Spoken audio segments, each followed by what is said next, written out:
오늘 출애굽기 32장 30절부터 35절 말씀, 우리가 잘 아는 구약의 사건이죠. 이 말씀을 가지고 기도하는 한 사람으로 역사가 시작된다. 한번 따라해 주시겠습니까? 기도하는 한 사람으로 역사가 시작된다. 시작. 기도하는 한 사람이 되시기를 예수님의 이름으로 축복합니다. 40일 동안 모세가 시내산에서 십계명과 그 성막에 관한 메시지를 받은 사건이 기록되어 있죠. 모세 홀로 시내산에 올라가게 됩니다. 하나님이 부르셨죠. 그 시내산에서 하나님께서는 십계명을 주셨어요. 너희가 어떻게 살아가야 되는지, 하나님의 말씀이 무엇인지, 뿐만 아니라 내가 너희를 어떻게 만날 것인가라는 미팅 플레이스, 회막, 성막을 어떻게 지을 것인가라는 그 메시지까지 다 주셨죠. 이 영광스러운 자리, 모세는 그렇게 하나님을 대면하며 하나님의 영광을 경험하고 있었는데 산 밑에서는요, 모세를 기다리다 지친 백성들이 금송아지를 만들고 우상 숭배를 하고 말았습니다. 너무나도 극명하게 대조되는 그런 행동들입니다. 우상을 만들고 오늘 본문 앞서 6절 말씀에 보니까 뛰놀더라 라는 표현이 나와요. 이튿날 그들이 일찍이 일어나 번제를 드리며, 그들이 예배를 안 했습니까? 아니, 예배했습니다. 번제를 드리며 화목제를까지 드렸습니다. 백성이 앉아서 먹고 마시며 일어나 뛰놀더라. 여러분, 이들은 금송아지 예배자가 되고 말았습니다.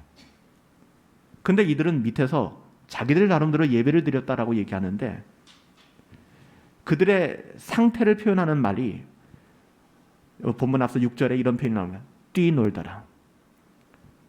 경거망동하고 있는 것입니다. 뭔가 즐거운 것 같지만 거기는 하나님의 뜻도 없고 아름다움도 없으며 진리도 없다는 것이죠.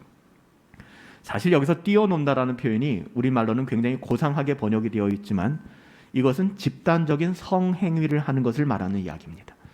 음란행위죠. 어디서 많이 보던 것이죠. 이건 애굽의 방식입니다.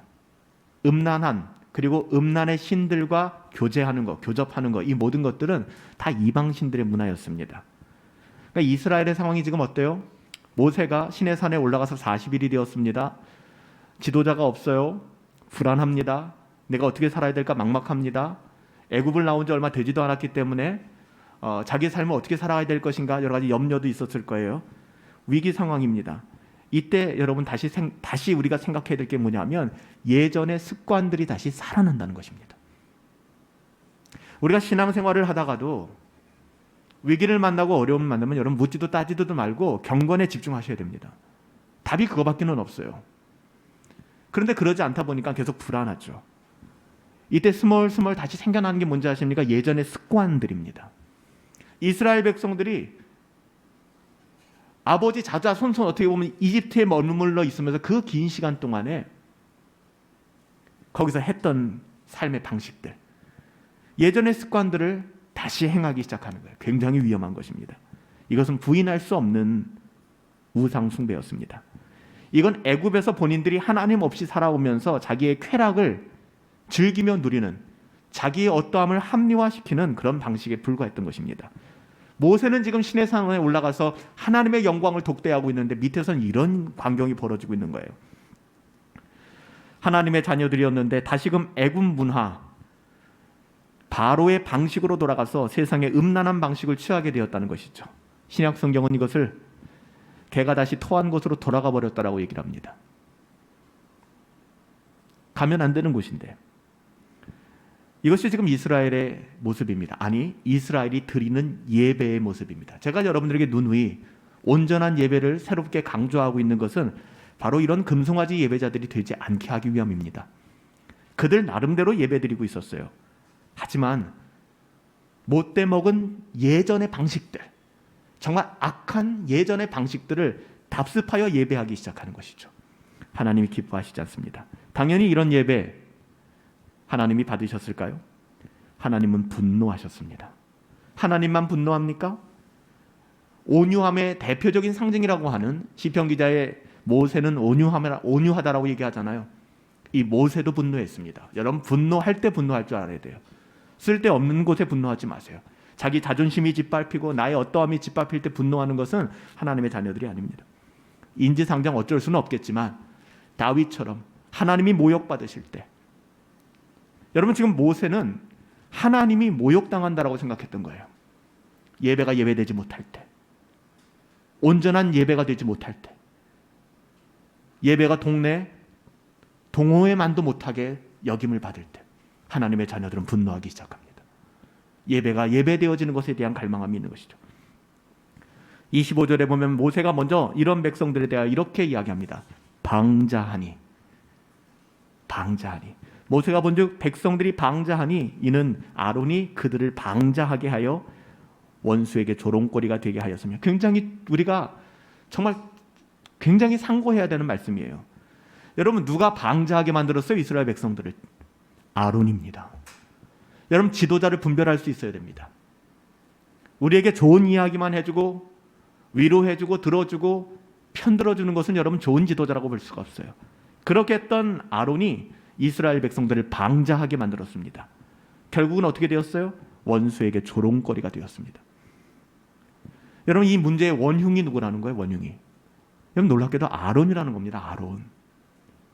여러분 성경을 잘 몰라도 아론 하면은 여러분 모세의 형이고 여러분 대제사장이고, 아론이 이럴까라고 생각할 거 아닙니까? 그렇지 않아요. 아론이 어떻게 보면 이 문제의 원흉이었습니다. 이른바 지도자, 영향력 있는 위치에 있는 사람이 그래서 중요한 것입니다. 아론이 하나님의 백성들을 하나님의 백성답게, 하나님의 자녀답게 살아가도록 인도한 것이 아니라 오늘 본문에서는 이들을 부끄러움의 자리로 인도하였다는 것입니다. 여러분 방자하다는 게 무슨 뜻인지 아십니까? 이 방자하다는 것은 부끄러움을 모르는 상태입니다. 부끄러운 행동을 하고 있는데, 부끄러운 자리에 거하고 있는데 그 부끄러움으로 모르는 것을 우리가 방자하다라고 얘기하는 거예요.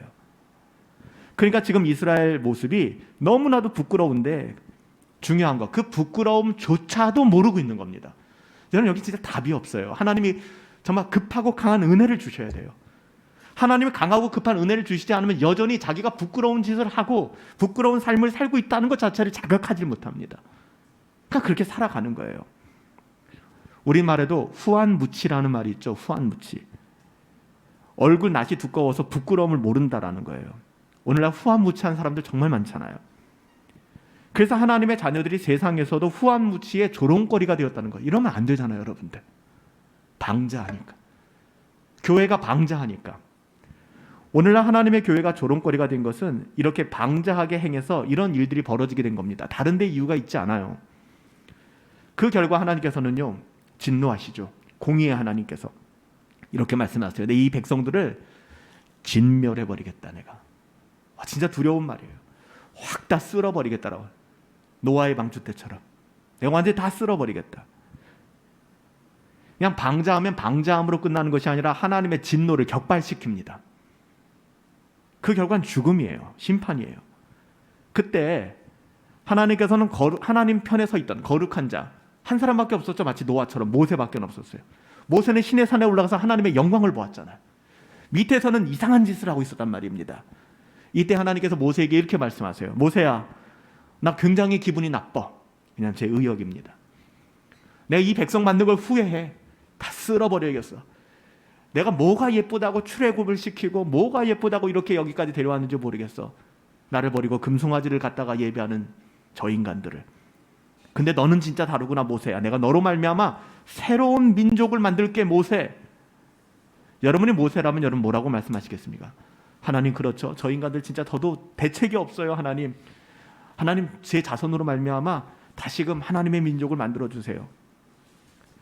지금 이스라엘 백성을 하나님의 생명책에서 지우겠다라고 하나님께서 말씀하시는 거거든요. 그리고 믿음의 사람 모세로부터 새로운 역사를 이루겠다라고 모세한테 말씀하시는 거예요.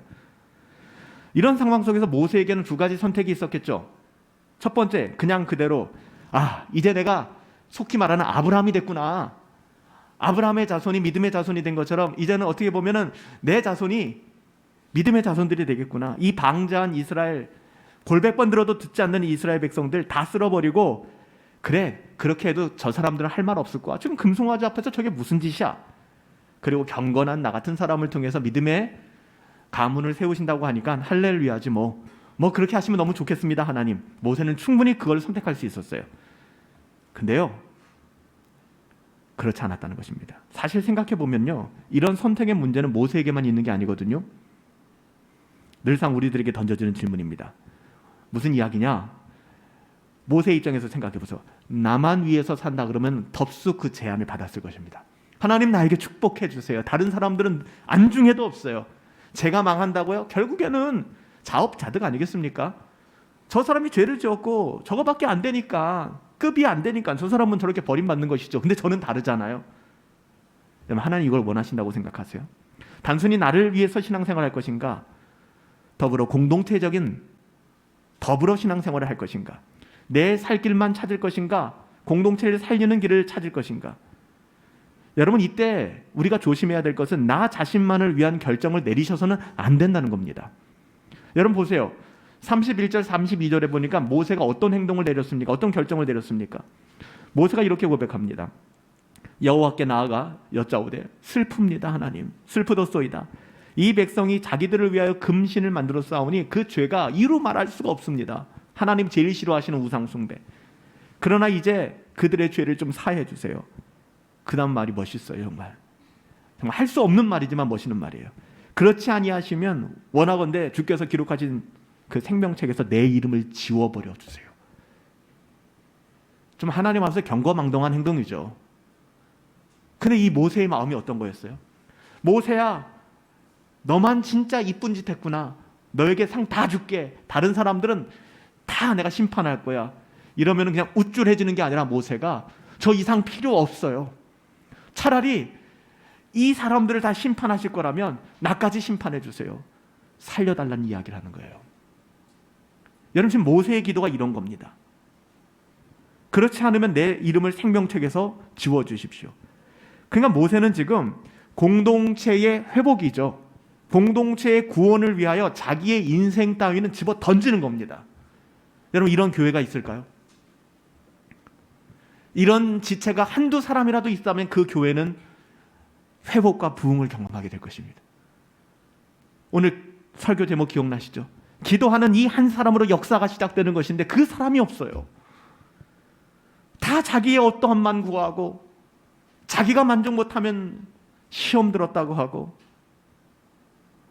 과연 공동체를 위하여, 주의 몸된 교회를 위하여 내 인생 정도는 난 집어던져도 상관없다라고 생각하는 사람들이 오늘날 한국교회 몇이나 될까? 이건 굉장한 기도입니다.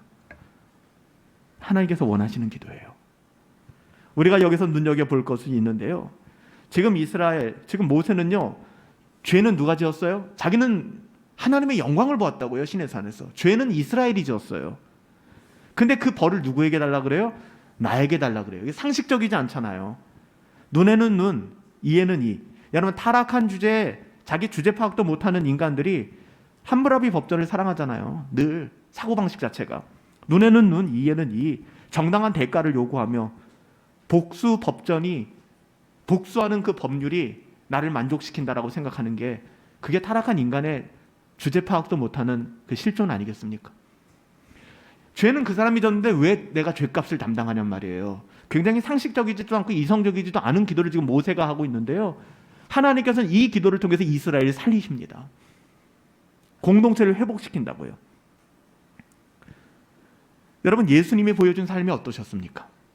진짜 오늘 모세가 보여준 삶과 싱크로율 100% 아닙니까? 예수님이 그렇게 사셨잖아요. 이게 예수님의 마음이에요.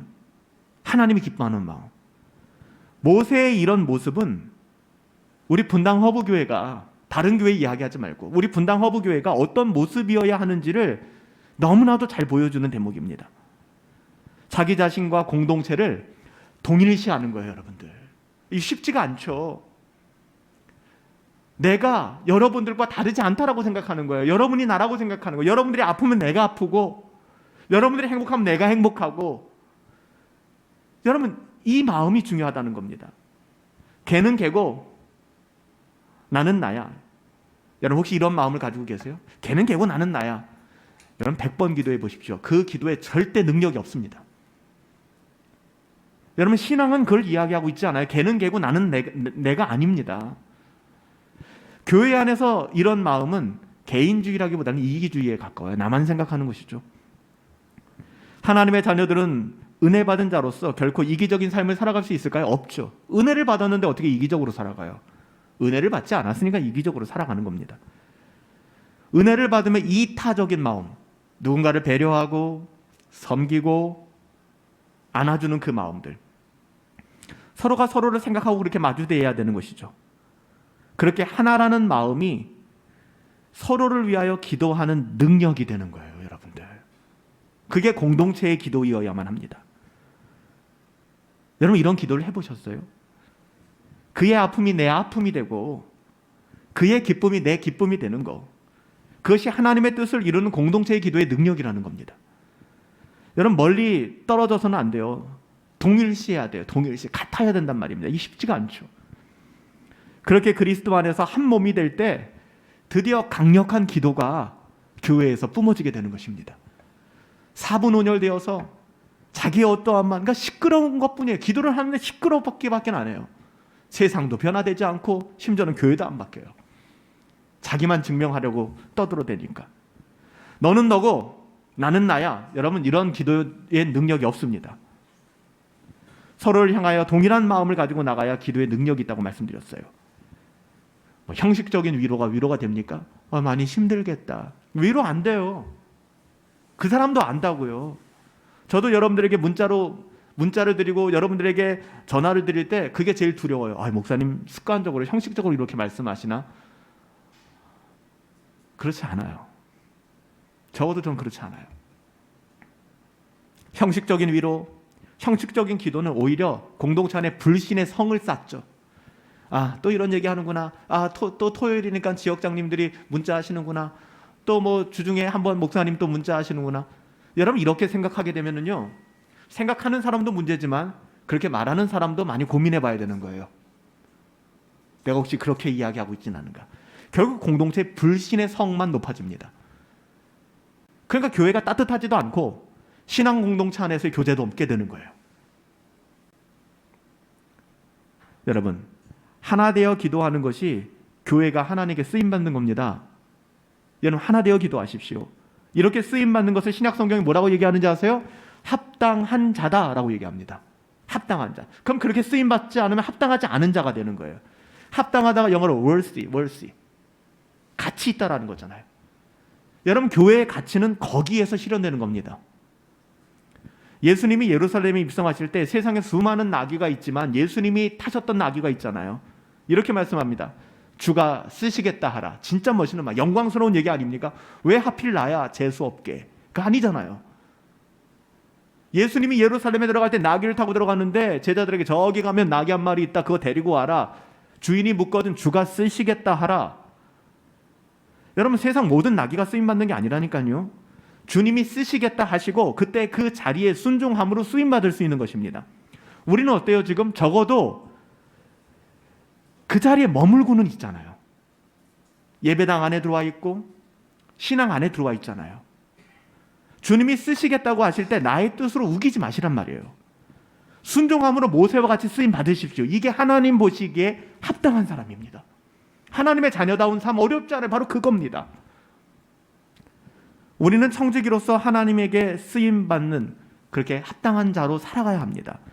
우리가 가진 돈도, 우리가 가진 시간도, 우리가 가진 재능도 모두 하나님께 쓰임받아야 되는 거예요. 여러분들, 그게 가치 있는 거라니까요. 여러분, 이 가치를 아세요? 이 가치를 알면 절대 세상에 매몰당하여 세상에서 쾌재를 부르며 살아가지 않습니다. 하나님의 영광을 위하여 쓰임받으세요, 여러분들. 성경이 이렇게 하나님께 쓰임받는 자를 합당한 자라고 얘기하는 거예요. 하나님의 일에 참여하는 자, 하나님의 나라를 세워나가는 자, 하나님께 쓰임받는 자, 하나님께 합당한 자, 이 모두 같은 의미거든요. 하나님의 자녀들은 모두가 하나님께서 쓰시기에 합당한 인생이 되어야만 합니다. 이것이 정말 가치 있고 소중한 일이에요, 여러분들. 다른 거 아닙니다. 여기서 우리가 잠깐만 인물적으로 모세와 아론을 잠깐만 비교해 봅시다. 이것도 우리에게 시사하는 바가 굉장히 커요. 아론과 모세, 여러분 알고 계십니까? 두 사람 형제라고 말씀드렸죠? 나이 차이는 3살 납니다. 3살 위 형입니다. 아론이 형이죠. 모세가 동생입니다. 사실 이 두 사람이 성경에 등장할 때는 이스라엘의 지도자로서 대단한 사람들로 등장을 해요. 처음에는 모세나 아론이나 엇비슷하게 그렇게 주목을 받습니다. 물론 하나님께서 따로 모세를 부르긴 하셨어요. 그럼 모세 입장에서는 알고 있죠. 하나님의 소명을 알고 있어요. 그렇지만 이스라엘 백성 입장에서 볼 때는 모세나 아론이나 둘 다 서열을 가릴 수 없을 만큼 탁월한 그들의 지도자였습니다. 늘 함께 했거든요. 아론과 모세의 권위도 이스라엘 백성들에게는 그 비슷했어요. 그러니까 밑에서 아론이 금송아지 예배자 제안했을 때 그렇게 따라가죠. 출애굽할 때 바로 앞에 섰던 것도 마찬가지예요. 아론과 모세가 같이 섰습니다. 우리가 성경을 보니까 우리 잘 알고 있으니까 모세가 핵심적인 인물이고 아론은 조연자였구나, 조력자였구나라는 거 우리는 이제 성경이 완성됐으니까 이렇게 알고 있지. 역사적으로 이스라엘 사람 눈에는 아론이나 모세나 거의 뭐 비슷했을 것입니다. 그런데 시간이 갈수록 아론에 대해서는 그 강조점이 성경에서 사라지기 시작해요. 아론은 철저하게 모세의 조력자의 역할로 등장하게 됩니다. 여러분 그 이유가 뭘까요? 물론 하나님께서 모세를 택하셨기 때문이지만 여러분 보시면 그 택함 받은 자의 삶이 너무나도 달라요. 위기를 만났을 때, 어려움을 만났을 때, 인생을 흔들 만큼 정말 인생이 백지가 될 만큼 그 어려움, 나 어디로 가야 되지? 그런 질문이 그냥 쑥쑥 튀어나오는, 불쑥 튀어나오는 그 삶의 지점에서 자기 뜻대로 되지 않는 그 상황에서 아론은요, 사람의 말에 귀를 기울이기 시작했어요. 가장 근본적인 차이입니다. 하나님이 사용하지 않으세요. 사람의 말에 귀를 기울이기 시작하는 거예요. 위기의 순간에 하나님의 음성을 듣지 않고 사람의 말에 귀를 기울인 것은 위기의 순간에 하나님을 기쁘시게 하는 것이 아니라 아론을 보면은 사람의 관심에 더 기울어져 있었어요. 사람들이 어떤 관심을 가지고 있지? 인간적으로 이거 어떻게 해결해야 되지? 사람들은 이럴 때 어떤 방식으로 해결해야 될까? 그래서 점점 아론은 성경을 보시면 알아요. 사람들이 좋아하는 방식대로 결정하기 시작합니다. 어쩌면 인간적으로 볼 때는요, 아론이 모세보다 훨씬 더 나았어요. 하지만 결정적인 순간에 아론은 자기의 이익, 사람의 말, 사람의 즐거움 뭐 이런 것들이 자기의 중대사, 이스라엘의 중대사를 결정짓게 만들었습니다. 자기를 위하여 길을 걷는 사람이었죠. 반면에 모세는 어때요? 위기의 순간에 복음의 가치를 위해 목숨을 걸 줄 알아요. 솔직히 저는 교회에서 이런 말 쓰는 게 별로 좋지는 않아요. 상처가 많아서 이런 말들 너무 많이 들어서 뭐 목숨을 걸어라, 목숨 걸고 뭐 해라, 너무 많이 이런 얘기를 하니까 목숨 건다는 말이 너무 가벼워졌죠. 근데 오늘은 드리고 싶어요. 모세는요, 위기의 순간에 자기가 살겠다고가 아니라 복음의 가치, 복음의 가치, 세상의 가치가 아니라 복음의 가치, 이타적인 삶, 너희 안에 이 마음을 품으라, 그 복음의 가치를 위해 자기의 목숨을 걸 줄 알아요. 죄는 이스라엘이 지었는데 거기 함무라비 법전을 꺼내드는 것이 아니라 차라리 나도 생명책에서 제외해 주세요, 살려주세요, 이렇게 땡깡을 부리는 거예요.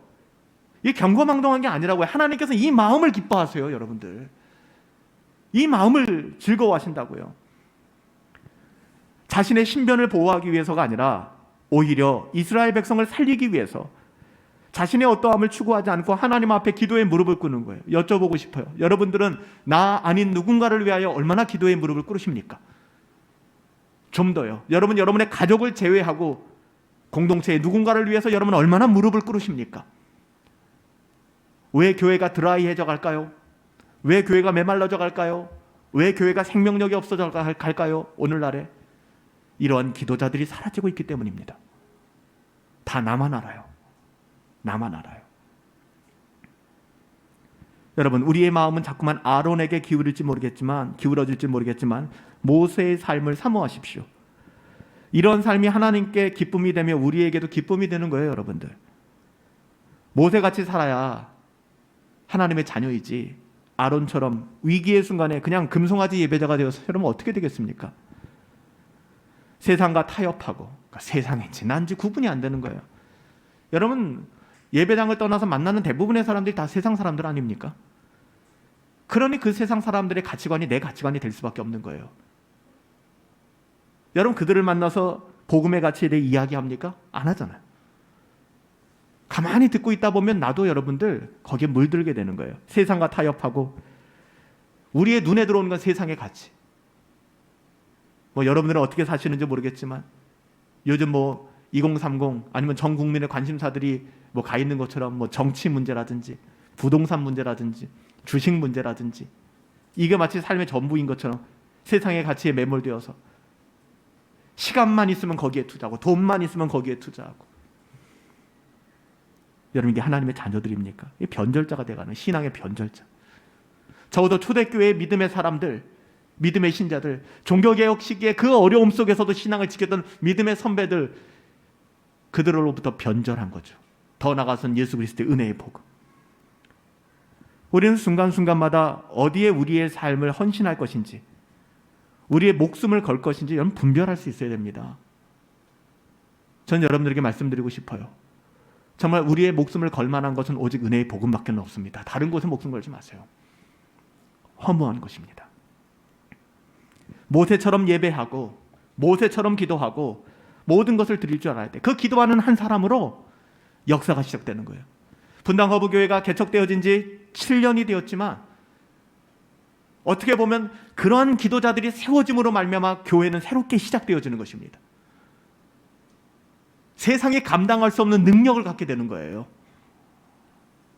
하나님, 나의 이익이 아닙니다. 내가 아브라함 같이 인정받을 수 있다 할지라도 나 그거 싫어요. 하나님의 나라가 세워지길 원합니다. 이들을 하나님 구원해 주십시오.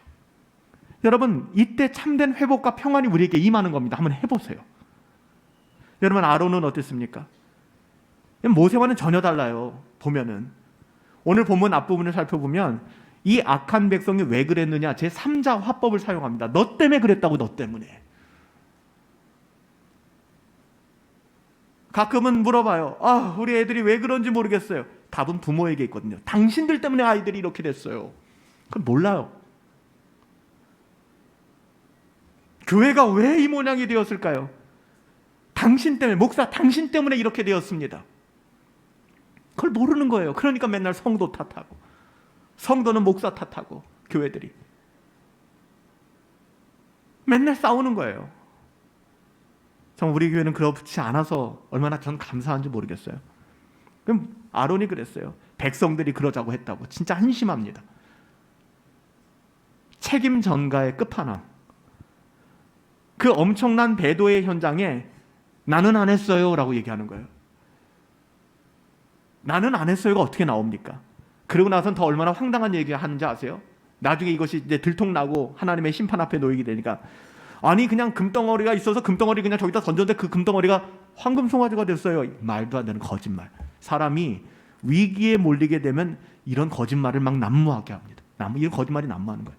그냥 아무 말이나 던지는 거예요. 그냥 오늘 성경이 다 나오잖아요. 그냥 거짓말까지 하는 거죠. 그냥 이 순간에는 하나님 제가 잘못했습니다. 그럼 달라질 수 있는데 책임 전가, 말이 왜 이렇게 많은지 모르겠어요. 거짓말. 그래서 아론은 모세와 다른 길을 걷게 된 거예요. 전혀 다른 길을. 이 장면이 모세가 공동체를 대면하는 것과 얼마나 달라요. 모세는 하나님이 내가 너를 아브라함이라 칭해줄게, 다 쓸어버리고 너만 살려줄게 했는데 차라리 그럼 나도 죽이세요. 무슨 말이니? 이스라엘 백성들을 살려주세요. 하나님 앞에 협박을 하잖아요 지금. 근데 하나님께서 이렇게 얘기하지 않잖아요. 그 마음을 기뻐하신다. 그게 예수님의 마음이거든요. 오늘 사건으로 인하여 이 사건이 범죄로 인하여 하나님 그냥 넘어가진 않으셨어요. 여러분 성경을 보시면 이스라엘 백성이 이 사건으로 인하여 3,000명이나 목숨을 잃습니다. 근데 그 중에서 아론은 죽지 않았어요. 징계하지 않았어요. 하나님께서 징계하지 않으셨나요? 그건 아니에요. 신명기 9장 20절에 보면 여호와께서 아론에게 진노하사라고 분명히 기록하고 있어요. 3,000명이 죽음을 당할 때 아론은 그 핵심이었잖아요. 이 사단이 난 사건의 핵심 주동자였잖아요. 문제의 핵심인 아론이 죽었어야 돼요. 그런데 아론이 제일 먼저 죽었어야 되는데, 그렇죠? 근데 그렇지 않았어요. 성경에 보면 우리가 어떤 것을 찾을 수 있냐면 이래요. 여호와께서 진노하셨는데 아론이 살았던 이유는 모세가 아론을 위하여 목숨을 걸고 기도했기 때문입니다. 전 여러분들의 가정의 자녀들과 부모님들을 위해서, 그리고 형제 자매들을 위해서, 더 나아가서는 믿음의 공동체에 사랑하는 지체들을 위해서 여러분 목숨 걸고 기도하시길 축복합니다. 목숨 걸고 기도해야 돼요. 우리가 목숨 걸고 기도해 본 적도 없고, 더 나아가서 그런 거를 위해서 기도해 본 적은 더 없기 때문에 이게 굉장히 힘들어지는 거예요.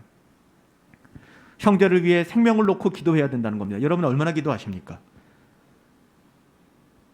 저는 가끔 그런 궁금증을 가질 때가 있어요. 제가 새벽마다 기도하고 예배당에 나와서 시간 될 때마다 기도할 때 과연 여러분들이 전도하기를 원하는 여러분의 자녀들과 여러분의 부모님들과 여러분의 형제 자매를 위해서 제가 더 많이 기도할까? 여러분들이 더 많이 기도할까?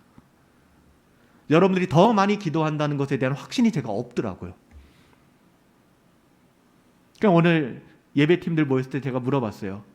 여러분들 기도하십니까? 얼마나 기도합니까? 대부분 아침에 일어나서 경건생활 하기 전에 기도하신다고.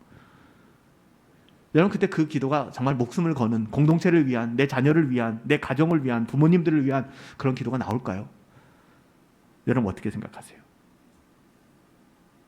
형제 자매 가족들을 위해서, 영혼 구원을 위해서. 여러분 이게 교회입니다. 우리 공동체 안에서 그렇게 기도해야 돼요. 여러분 우리가 생각하는 우리 아버지는 안 될 것 같아, 우리 어머니는 안 될 것 같아, 내 형제 자매는 안 될 것 같아, 내 자녀들은 안 될 것 같아. 여러분 우리에게 그 아픈 손가락에 가족을 왜 주셨다고 생각합니까? 기도하라고. 근데 기도를 안 해요.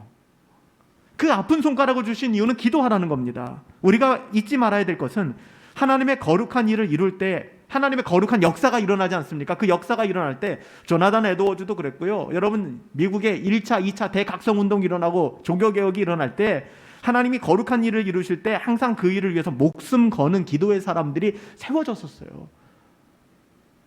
정말 목숨을 걸고 기도하는 겁니다. 그래서 우리 모두가 하나님의 일에 이렇게 쓰임 받아야 되지 않겠어요, 여러분들? 단 한 번 살고 가는 인생인데 뭐가 가치 있을까? 하나님의 나라의 회복과 부흥을 위해서 함께 기도할 수 있는 동역자들이 반드시 필요합니다.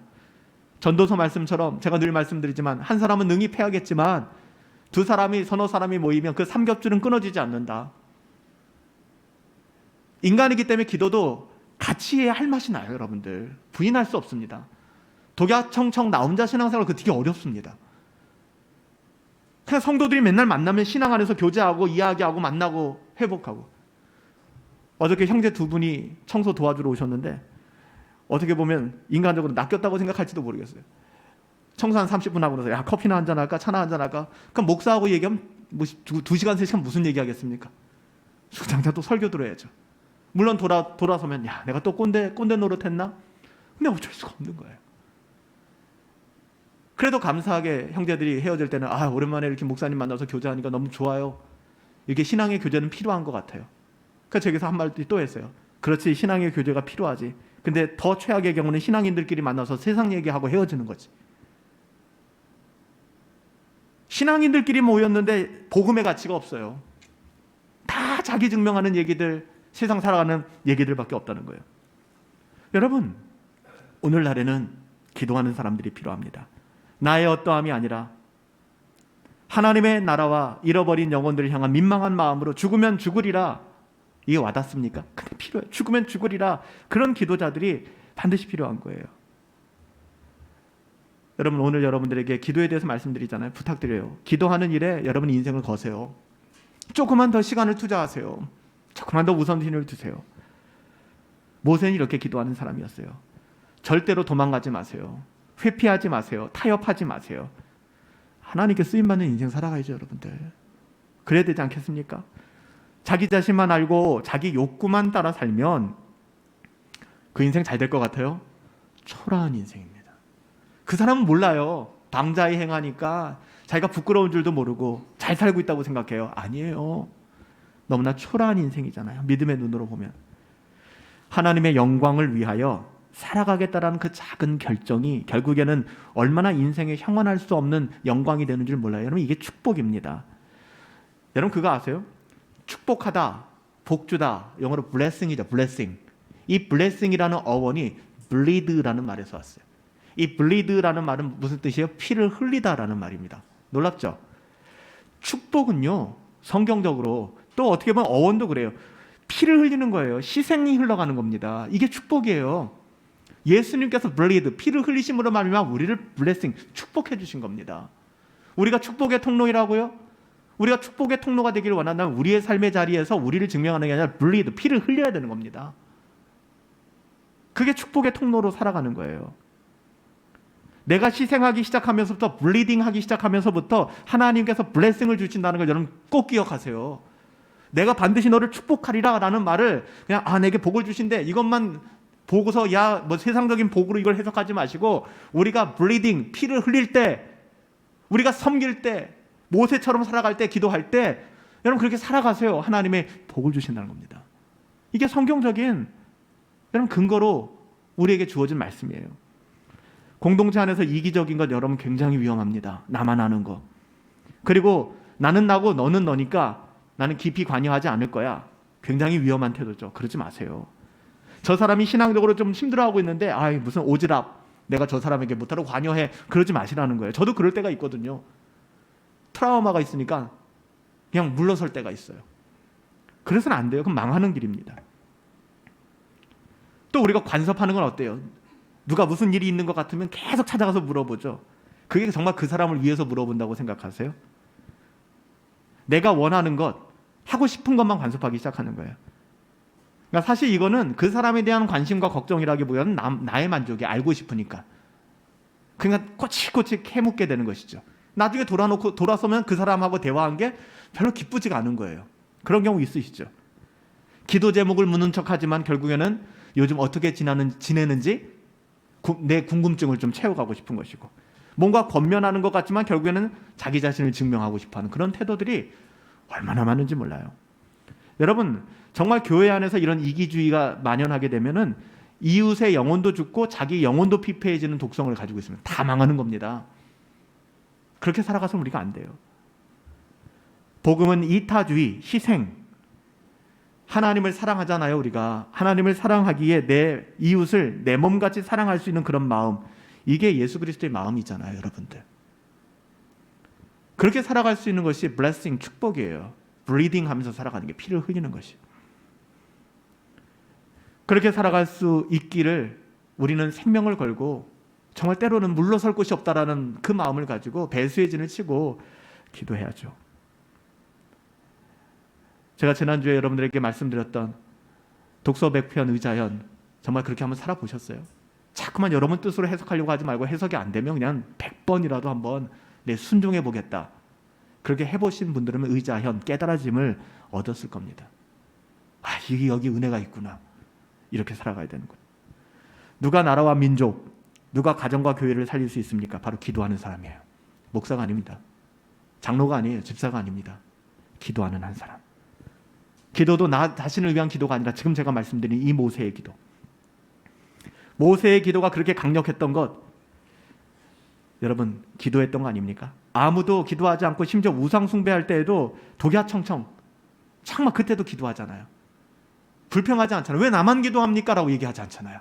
그렇죠. 모세의 특징이에요. 혼자 무릎 ቁ꿇고 기도하잖아요. 그러니까 주변에 뭐라 이야기할 필요가 없어요. 그냥 기도하세요. 기도. 그냥 목사님 그런데요. 그거 잘 알고 있는데 이런 얘기 하지 마시고 그냥 기도하세요. 기도하시자고요. 그냥. 예배 10분 전에 오셔서 함께 기도합시다. 그냥 기도합시다. 모여서. 다른 거 없이 기도합시다. 그냥 문제 없는 인생 어디 있습니까? 말하기 시작하면 끝도 안도 없죠. 문제 다 있잖아요. 여기 문제 없는 분 계세요? 다 있잖아요. 여러분 문제를 찾지 마시고 문제가 없는 것이 아니라 기도가 없는 겁니다. 기도가 없어요. 문제가 없는 게 아니라니까요. 기도가 없다니까요. 왜 그걸 모르세요? 문제 없는 것은 많이들 얘기하잖아요. 묘지밖에 없잖아요. 묘지. 죽은 사람이 무슨 문제가 있겠습니까? 그러니까 여러분 문제로 시험 들고 낭망하고 절망하고 자꾸 수다 떨지 마시고 기도합시다. 그 자리에서 무릎 탁 꿇읍시다. 교회에 오실 필요도 없어요. 그 자리에서 무릎 꿇으시자고요.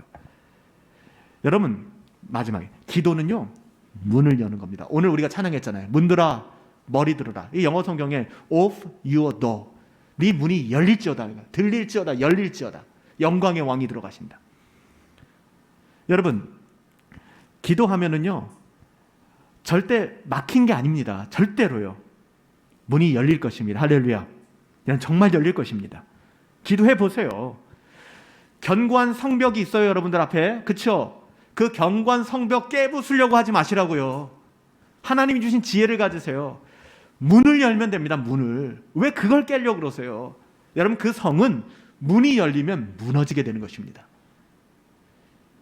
그냥 뭐 나의 어떠함으로 자꾸 하려고 하니까 수단과 방법을 가르지 않고 그 성 벽 깨보려고 안 깨져요, 여러분들.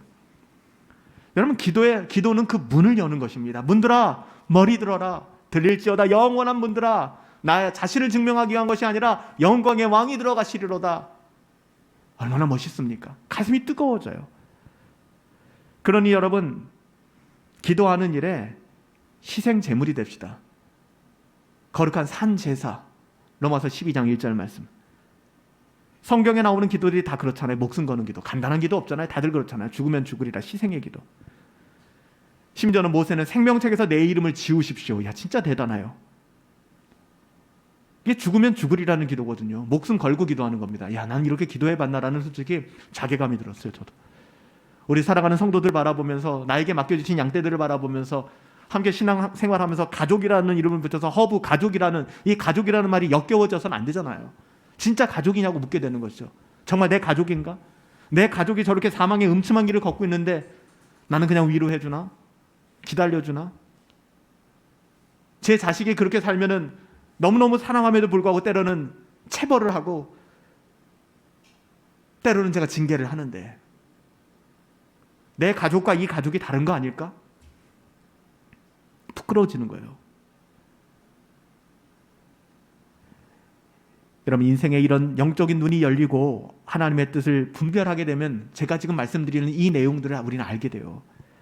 방향을 잃지 않고 기도에 무릎을 꿇게 되죠.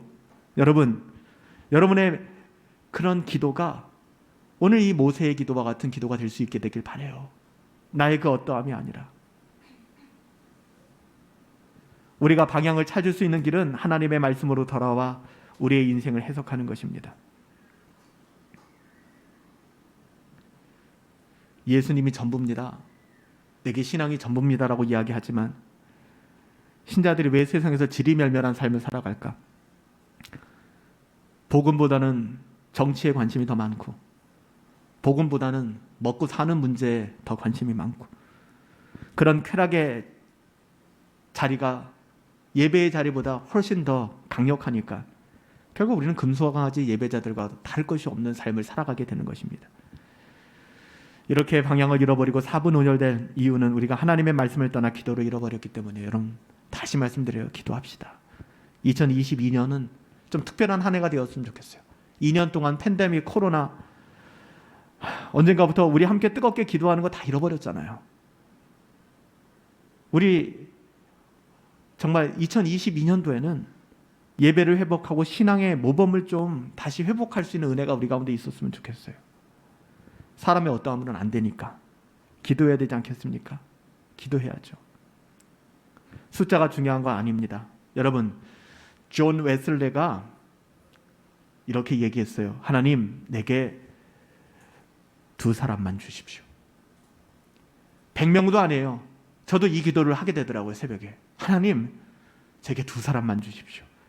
첫 번째, 죄에 대하여 죄 이외에는 아무것도 두려워하지 않고. 그러니까 뭘 두려워해요? 죄를 두려워해야 된다는 거예요. 죄를 두려워하는 사람. 죄 외에는 아무것도 두려워하지 않고, 환경과 조건이 아니에요. 죄 외에는 아무것도 두려워하지 않냐고, 오직 하나님 외에 아무것도 바라보지 않는 사람. 2가지예요. 그러니까 죄 짓는 것을 가장 두려워하는 사람을 내게 주십시오. 또 한 사람은 하나님 외에는 아무것도 바라보지 않는 한 사람을 주십시오. 그 2사람만 있으면 세계를 복음화할 수 있습니다. 웨슬레적 기질이긴 하지만 굉장히 정말 와닿는 이야기예요. 2가지죠. 죄를 두려워할 줄 아는 거예요. 죄 짓는 것을. 죄를 밥 먹든 먹지 않아요. 기도 쉬는 것도 죄라고 했습니다. 하나님만 바라보는 거예요. 죄 외에는 아무것도 두려워하지 않고 자신의 시선을 오직 하나님께만 두고 바라보는 사람. 이 2사람만 주십시오. 세상을 변화시키겠습니다. 그래서 웨슬레의 존경스러운 건 그거잖아요. 당시에 말을 타고 당시에 영국 전체를 돌아다니면서 수많은 사람들에게 얼마나 많은 설교를 했습니까? 그래서 웨슬레로 말미암아 경건주의가 태동하게 되고 그 안에서 영국 안에서 감리교가 만들어진 거잖아요. 그 감리교라는 말 자체가 신학적인 부분은 우리가 좀 달리 살펴야 될 부분이 있지만 원래 그 의미가 메소디스트라고 해서 규율주의자. 그래서 원래 감리교는 어떤 거냐 하면은요, 몇 시부터 몇 시까지 반드시 기도해야 됩니다. 또 몇 시부터 몇 시까지 모여야 됩니다. 여러분들이 하루에 말씀을 몇 구절 외워야 됩니다. 이런 규율을 가지고 신앙생활을 하는 사람들이 감리교들이었어요. 웨슬리가 그렇게 가르쳤거든요. 왜냐하면 그렇게 안 하면 인간은 연약하기 때문에 늘 죄를 지으니까. 인간의 자유를 준 것이 아니라 자유를 주면 방종하게 되니까. 여러분, 저는 우리 교회에 이런 두 사람이 세워졌으면 좋겠어요. 죄를 두려워할 줄 알고 하나님만 바라보는 사람. 여기에 능력이 있거든요. 이게 경건의 능력이, 이런 경건의 능력이 기도의 능력이라고 저는 생각을 합니다. 여러분, 기도할 수 있다면 우리 공동체 가운데, 여러분의 삶 가운데, 여러분의 가정 가운데 회복의 은혜가 있을 것입니다. 여러분, 이 사실 믿으시죠? 기도하는 한 사람이 기도 없는 민족보다 강하다. 누가 한 말입니까? 존 낙스. 스코틀랜드가 잉글랜드와 전쟁을 하고 할 때, 그 대영 제국과 전쟁을 할 때 스코틀랜드, 그 약한 스코틀랜드가 좀처럼 넘어지지 않는 거예요. 그때 이야기한 게 그거잖아요. 기도하는 스코틀랜드의 존 낙스 저 한 사람으로 영국, 잉글랜드 민족이 그를 이기지 못한다. 유명한 이야기 아닙니까? 여러분, 기도하는 한 사람이 분당 허브교회의 역사를 바꿀 것입니다. 기도하는 한 사람이 대한민국의 역사를 바꿀 것입니다. 여러분의 가정을 바꿔나갈 거예요. 모세에게서 증명되었잖아요. 기도하는 한 사람이 되십시오. 그런 저와 여러분들 되시기를 예수님의 이름으로 축복합니다. 기도하겠습니다. 우리 이 시간에 이 찬양을 좀 드리시면서 곡조 있는 기도로 하나님께 좀 찬양을 하고, 그리고 우리가 함께 좀 기도하는 시간을 가졌으면 좋겠어요.